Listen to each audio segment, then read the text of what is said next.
we were going to maybe skip down the road to bin Laden's library. Oh, yes. Let's go to the library, John. Go to the library. Okay, well, I don't have the library pulled up, but I know, I believe, apparently they're reporting that they found in bin Laden's library, when they killed bin Laden, they found his library that he had, some of the books that they supposedly found there. 39 English language books, or English language items, 39 items, they call them. 39. Now, what was one of the ones, Fritz Springmeier's book there? Bloodlines of the Illuminati, yeah. Bloodlines of the Illuminati. Apparently bin Laden was studying bloodlines of the Illuminati. Yeah. What else? Crossing the Rubicon, Michael Rupert, Committee of 300, John Coleman, The Conspirators Hierarchy, Confessions of an Economic Hitman, John Perkins. He's got a lot of these. America's War on Terrorism, Michel Chossudovsky, the global research guy. And Anthony Sutton one too, The Best Enemy Money Can Buy, Anthony Sutton. Greg Palast, Best Democracy Money Can Buy. But my favorite one of all of them, when you go through the whole list and you find it right at the bottom, it says website claims Steve Jackson games foretold 9/11. Article published. This file only contained a single saved web page. So I don't even know if he had all these books physically. He might have just had PDFs on a computer somewhere. But the Steve Jackson games one's funny because that's the Illuminati card game. That's what. So the infamous Illuminati card game, Steve Jackson, apparently bin Laden was researching the Illuminati through these mysterious... Yeah, because I think the original deck came out in the mid-90s, might even been early 90s, but it's got a Pentagon is on fire, and it's got the one with the Twin Towers says terrorist nuke, and it's got like one of the towers is collapsing, basically. So it does look like it foretold, right, the attack just with those two cards. But there is a lot of Illuminati cards. Like, you go through the decks, there's a lot of whole different ones. So he called Steve Jackson, whoever Steve Jackson is, because nobody is totally sure. There is a few pictures. They say this guy is Steve Jackson, but whoever he is, he knew, he seems to have known a lot. Yeah, the bloodlines of the Illuminati, like the secrets of the Federal Reserve. Yeah, that's the Fritz Springmeier one. Yeah. Said bin Laden possessed Imperial Hubris, a book by the former head of the CIA unit devoted to tracking him, and Woodward's Obama Wars.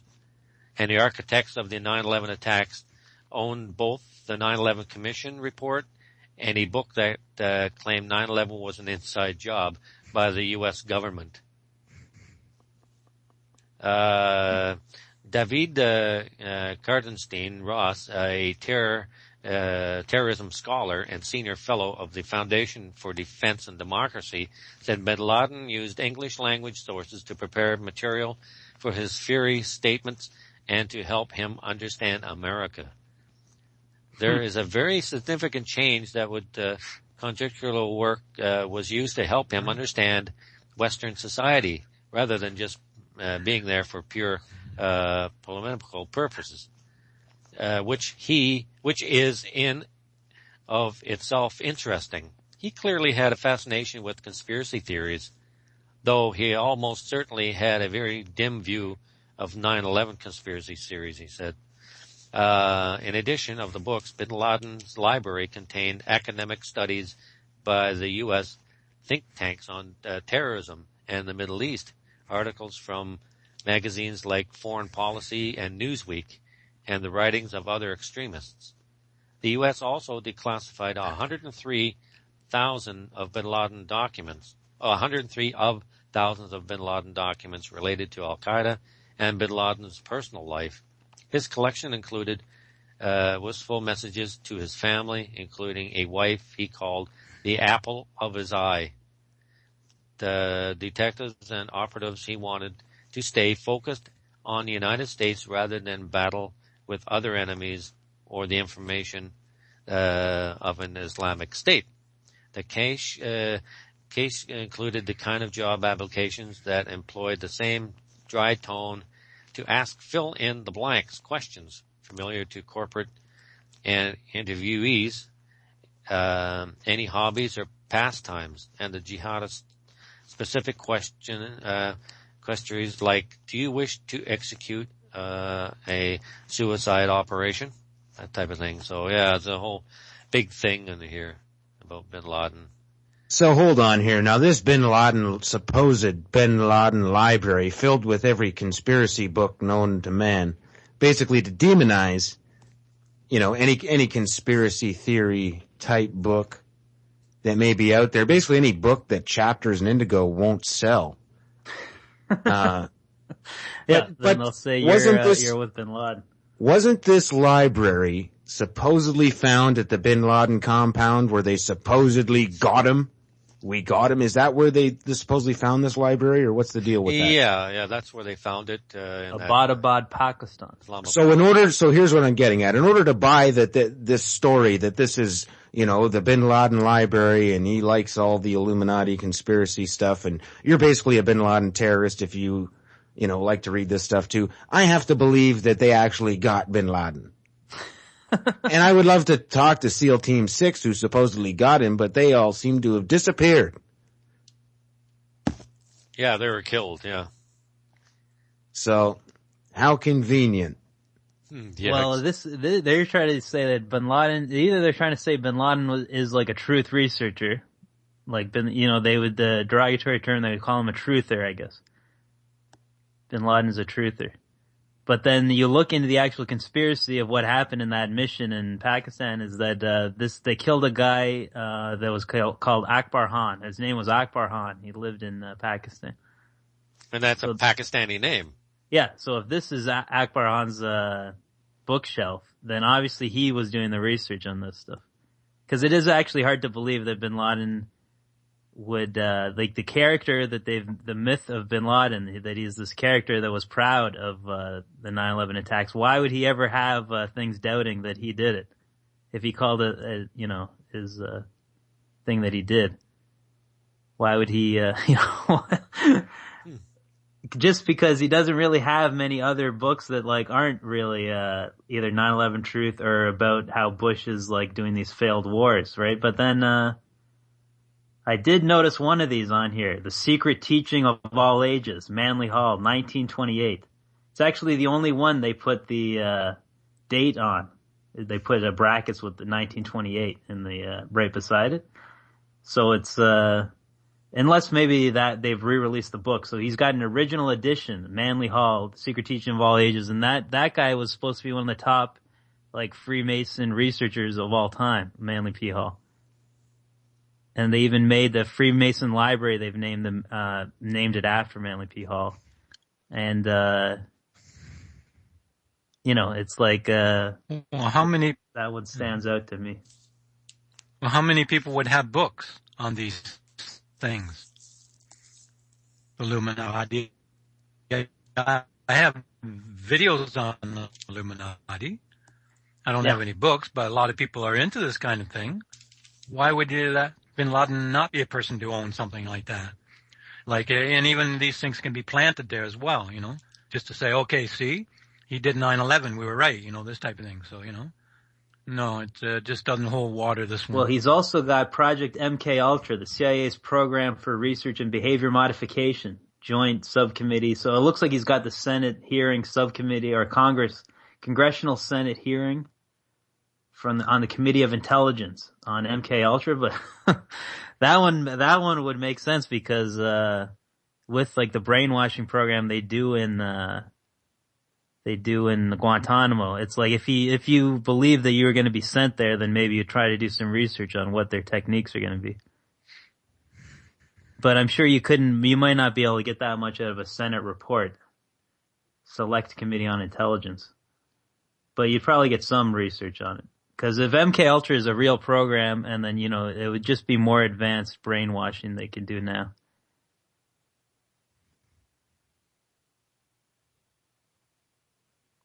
This whole library, though, it's it's definitely ties into what David Cameron was trying to say is that the problem is not with Islam. The problem is with conspiracy thinking. It's not with it's like the problem of radical Islam is conspiracy theories. He even I forget what the meeting was he said it at. It wasn't the G20, but it was one of the world ones they had recently. Yeah, don't they want to ban conspiracy theories or something over in the UK somewhere? Yeah. So he said that's basically he's saying that's the radical agent. It's not the Quran. It's the conspiracy theories. Right. Yeah, it's ridiculous. But then that's a whole voting base, and basically David Cameron, whatever he did, he still got the votes, or that's what they say. I guess maybe he could rig an election, but. Well, this whole thing is clearly just propaganda, made up nonsense with the whole Bin Laden library nonsense. They even had CNN was doing some hit piece, on the whole thing saying that Bin Laden was concerned about climate change and global warming and all this other stuff. And it was just ridiculous. And, like the whole notion that some guy with some really old VHS camcorders in a cave sent out his mercenaries with box cutters to take down the world's largest army and world's, most powerful country, and somehow succeeded. And, and that's what happens when you read conspiracy theory books, folks. And that's why we ought to ban conspiracy theories, because Bin Laden, box cutters, VHS camcorders took down America. Could happen to you. Yeah. So don't you read Fritz Springmeier's books or Mark Dice's books or any of these authors' books about the Illuminati, because you could turn into the next Bin Laden. Yeah. Next thing you know, you'll have an 8-track cassette tape and you'll be taking down some other building in some foreign country. Like in Before Dubai. you know it. Yeah. You won't even know what you're doing. Hey, Daniel, do you have that video of where one of the reporters in Pakistan was interviewing one of the locals and asking him about Bin Laden, if he was there, and blah blah blah, and it was Ahkbar Khan that lived in the house. Yeah, it was a BBC clip. Yeah, exactly. So it's like the BBC some of it is like. Some of what you could think is that, the BBC is just like a propaganda outlet and they're just putting out fake information. But really it goes against the, what is like the mainstream story, that it was actually Bin Laden's compound, that it wasn't, Ahkbar Han's place. And then what they're also showing is the picture that they put out, which I think is even from a video clip. It's the one where he's watching a TV of one of his old videos, and he's sitting there. He's got like a blanket around him and a channel changer. And then the guy says that guy in the picture is his neighbor. That's even a fake picture. if this guy's a real guy. Yeah. Like the guy they're interviewing, because they don't really get into much of the interview, and it's also a translated interview. Like you don't hear his voice really much. Right. Yeah. Said, yeah, I know him very well. He's my neighbor. Yeah, that's how the translator says that. Mm-hmm. That's what the guy said. Yeah, exactly. Yeah. So you go with that, and then you go with the other evidence was that they totally destroyed the compound within a few months. It was either a few weeks or a few months. You actually see them bulldozing it down with the bulldozers. Yeah. So it's like you'd expect them to release at least what it looked like inside. This doesn't have. I can't find any photos in this Bin Laden's bookshelf. So I'm not sure if he actually had the physical copies of these books or if he just downloaded the PDFs. PDFs I'm sure you could find anywhere in the world, but some of these other books could be a bit rare. Something you'd have to go to conspiracy culture to find, rather than some of these big books. But I think, I think Pakistan wanted this house demolished because it would bring in too much, it would look like a shrine to people, they want to get rid of it so it doesn't create more problems, stuff like that. So they wanted to bulldoze it down, and it would attract too much attention, right? So they want to get rid of it. Yeah, so I could see that being fine, but I just think before you do that, you have to go over like it's a crime scene, like you have to and then you release all the stuff, like this was this room, this was that room. Yeah, I agree with you there. But I don't. Otherwise, people just believe how they did it in Zero Dark 30 was accurate. Yeah, that's right. Yeah. I wonder if they found the any photos, like the photoshopped photo of Bin Laden, where his face looks like it got hit by an RPG or something. That one, it's from years and years before they announced we got Bin Laden. And then the mainstream news media ran around with the very photoshopped photo where it looks like Bin Laden's face got hit by a grenade or an RPG. And it's all, like mashed in and blown up and messed up. Ran with that when they announced that they had got Bin Laden. With a known photoshopped fake photo of a dead Bin Laden, they used that as the photo. And then within a day by the second day, they had to pull that down and retract that. Now, whether they put a public retraction or not, or they just pulled down the photo, but they were clearly caught using completely fake photos. Yeah, I'm glad you brought that up because I was watching CP24 at work, and I noticed that one of the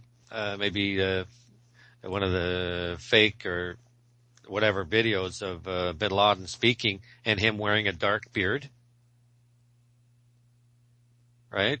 And I looked at it and I said, "This is the one that the CIA brought up. One of the ones that CIA brought up that showing him with dark hair and a dark beard, but basically in their religion they're not supposed to do that. They don't. They're not supposed to wear jewelry or anything like that or dye their hair. So that was definitely photoshopped, I think, or video shopped, if you want to call it that.